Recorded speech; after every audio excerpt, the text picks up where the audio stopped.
Hey everyone! Welcome to this fascinating journey through history. Have you ever felt really proud of your country? Like when you see your national flag waving high or hear your national anthem playing? Maybe it's during a national holiday or when you visit a historical monument that tells the story of your ancestors. That deep sense of pride and connection to your homeland is something truly special. That feeling, my friends, is called nationalism. It's a powerful emotion that binds people together, creating a sense of unity and belonging. It's like an invisible string that ties everyone together, making them feel like they belong to the same team. This sense of unity can be incredibly strong, bringing people together in times of celebration, and even in times of struggle. Imagine a big, colorful blanket made with threads of the same language, stories, and traditions. Each thread represents a unique aspect of a nation's culture, woven together to create a beautiful tapestry. That's nationalism, a beautiful blanket that makes each country special. It's what gives a nation its identity and character, making it stand out in the world. Now imagine this feeling spreading across a whole continent. In the 1800s, Europe was a place of great change and transformation. That's what happened in Europe a long time ago, in the 1800s. Nationalism began to take root, and it started to shape the destiny of entire nations. Things were changing fast, and this idea of nationalism started to grow. The Industrial Revolution was in full swing, bringing about rapid advancements in technology and society.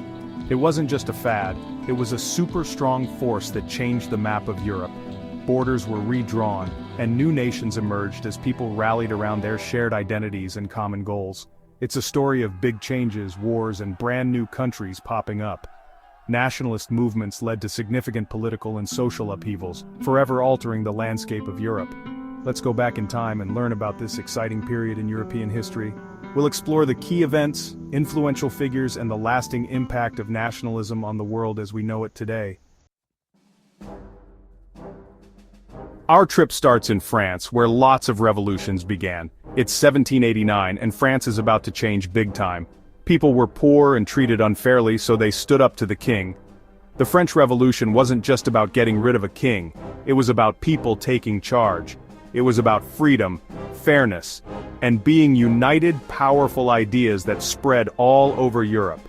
Think of the French Revolution like a tiny spark that started a huge wildfire of nationalism.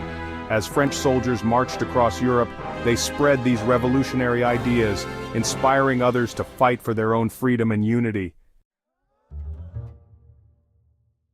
After the French Revolution, things in Europe were still shaky. The revolution had set off a chain reaction, and the continent was buzzing with new ideas and movements.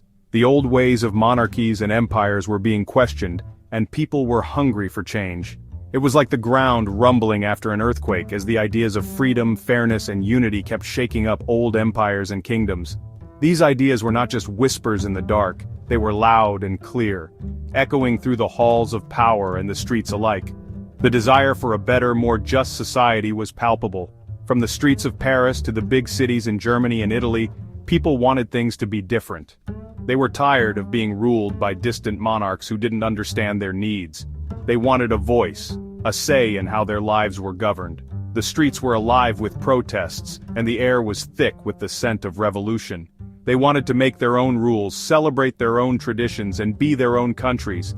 Nationalism was on the rise, and people were beginning to see themselves not just as subjects of a king, but as citizens of a nation. This was a powerful shift in thinking, and it fueled the fires of revolution across the continent. Imagine a wave of revolutions washing over Europe, each one powered by the desire for national unity. These were not isolated events. They were part of a larger movement that was sweeping across the continent. Each revolution was like a spark, igniting the flames of change in neighboring regions. That's what the Age of Revolutions was all about, a time of big struggles and changes that changed Europe forever. It was a period marked by intense conflict and profound transformation.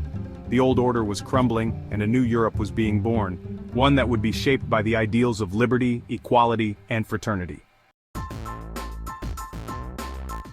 For a long time, Germany and Italy were like puzzles broken into lots of little pieces, each with its own boss and rules.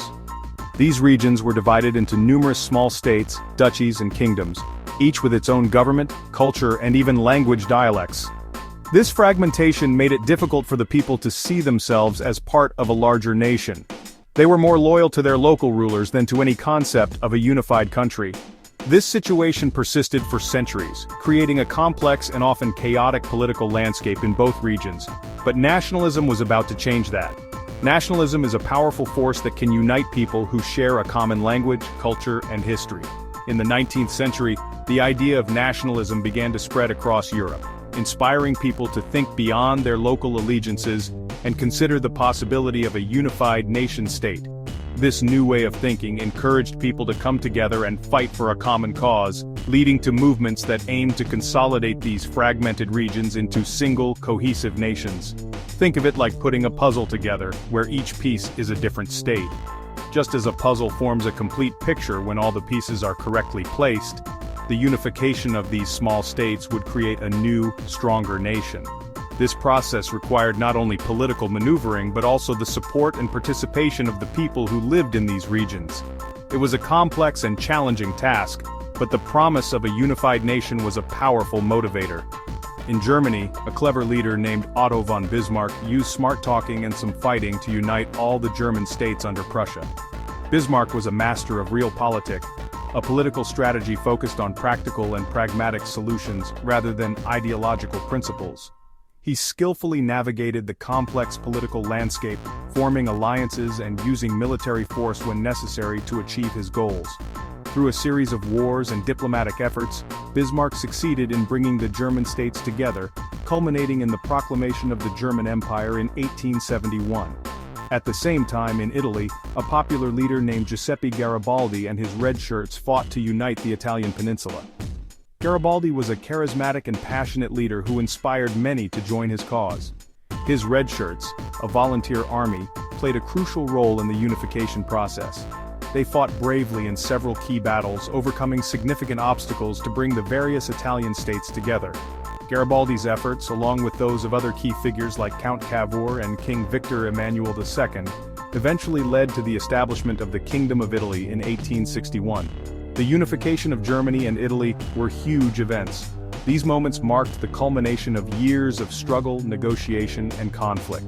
The celebrations that followed were filled with joy and a sense of accomplishment, as people from different regions came together to celebrate their newfound unity.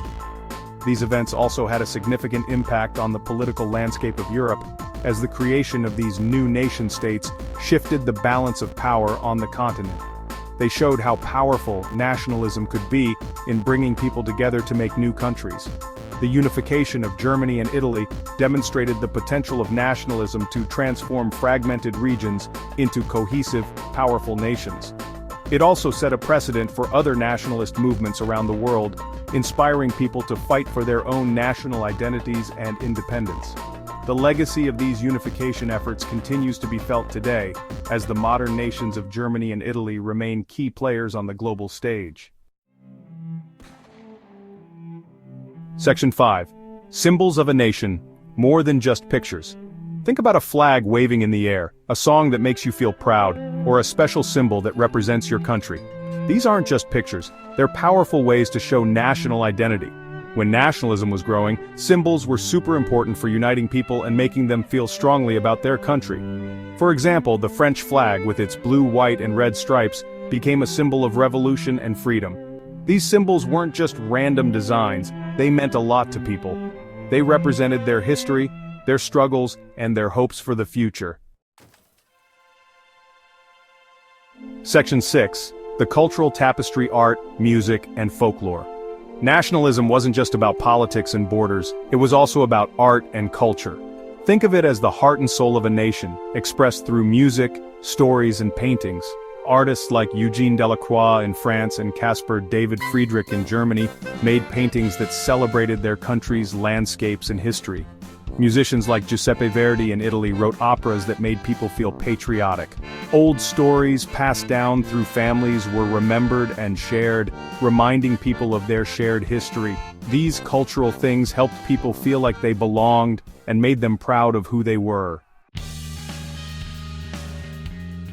Section 7. The Congress of Vienna, a temporary dam against the tide. After all the fighting in the Napoleonic Wars, European leaders met at the Congress of Vienna in 1815. They wanted to bring peace back to a continent that had been fighting for years. Imagine them trying to glue a broken vase back together. The Congress of Vienna tried to go back to the old ways, putting old borders back and stopping nationalist feelings, but it was like trying to stop a flood. Nationalism was too strong to control. The seeds of change had been planted and Europe would never be the same.